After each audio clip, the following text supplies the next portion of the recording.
Hindi ko na binidyo yung kanina. Kasi at ang tagal yun. Tapos sa hapon. Pero by the way, ganito karami papakain.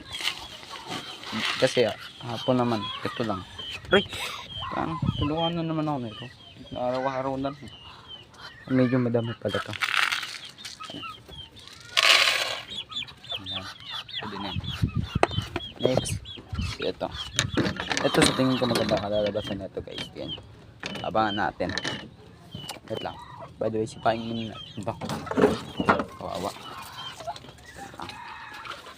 Yan. Yan ba? Mukha ka eh. Ito tayo. Dahil bata lang din. Ito lang. Kasi ang dami lang din ng kunin na.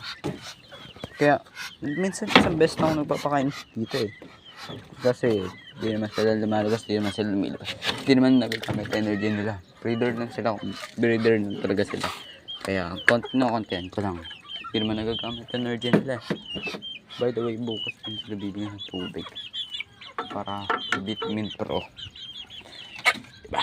Oo sila. Iinom sila. No choice sila.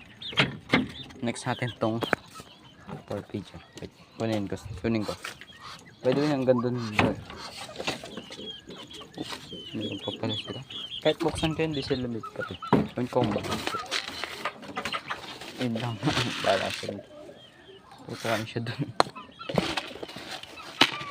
Marami ang magpakain dito sa pat nakalapatan to. Kasi ayan nyo. Ang ganda pigeon ito. Ayan.